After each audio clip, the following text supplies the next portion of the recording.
Manchester United is pushing Andre Onana toward the exit. A split between Andre Onana and Manchester United seems inevitable, as the English club has decided to part ways with its goalkeeper despite 2 seasons remaining on his contract. Currently on loan at Trabzonspor, the Cameroonian goalkeeper had hoped to return to Old Trafford to revive his career.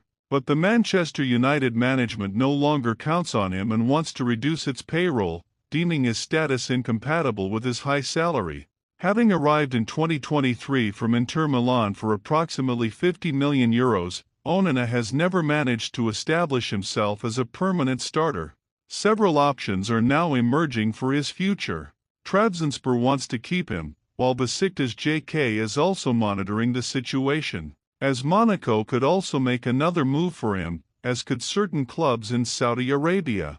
Jamie Carragher makes worrying Arsenal title claim after Champions League win. Jamie Carragher has suggested Arsenal will miss out on the Premier League title if they continue to play like they did in their Champions League quarter-final win over Sporting. The Gunners took a 1-0 lead back to the Emirates Stadium for next week's second leg thanks to Kai Havertz's injury-time winner. Arsenal had lost back-to-back games before their trip to Lisbon, suffering a Carabao Cup final defeat to Manchester City before a shock FA Cup loss to Southampton. It looked as though Mikel Arteta's side would have to settle for a draw against Sporting, but substitute Havertz came off the bench to score a late winner.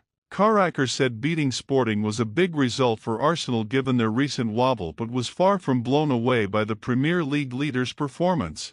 The Liverpool legend and ex-England defender even suggested Arsenal would once again fall short in the Premier League title race if they replicated that performance for the rest of the season. Arsenal boast a 9-point lead over Manchester City at the top of the table ahead of Saturday's home match against Bournemouth. It was a big result for Arsenal, but it wasn't a great performance, Carragher said on CBS Sports. They won and that was the big thing after losing 2 games, but it wasn't a great performance. It wasn't like they played fantastic, but they won the game. But do you think if they play like that for the rest of the season they will win the title? We'll see. Carragher, who won the Champions League with Liverpool in 2005, added, "It will be tough for Sporting to get back into the tie now. Even though Arsenal didn't play well, it never really felt that they were in danger or being threatened. I didn't feel like Sporting could hurt them too much. It almost felt like a group game instead of a quarter-final. It was a completely different level of pace and probably quality compared to the Real Madrid-Bayern Munich game. Arsenal had them at arm's length and were never going to take many risks away from home." Arsenal match winner Havertz, meanwhile, was delighted to contribute to a much-needed win following 2 disappointing defeats in the domestic cup competitions. "I think we needed that as we were all frustrated with how the last couple of weeks went," Havertz said. "But it's time to move forward, it's time to be positive. And it's time to all stick together as a group, as players, staff, fans. We're all in this together and we still can make something happen this year."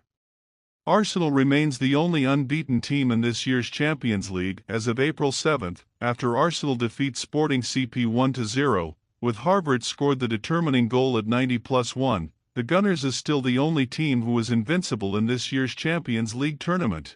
Arsenal's matching record in 2025-26 Champions League. Athletic Club 0-2 Arsenal, Arsenal 2-0 Olympiacos, Arsenal 4-0 Atletico Madrid, Slavia Praha 0-3 Arsenal, Arsenal 3-1 Bayern Munich, Club Brugge 0-3 Arsenal, Inter 1-3 Arsenal, Arsenal 3-2 Carre Almaty, Leverkusen 1-1 Arsenal, Arsenal 2-0 Leverkusen, Sporting CP 0-1 Arsenal.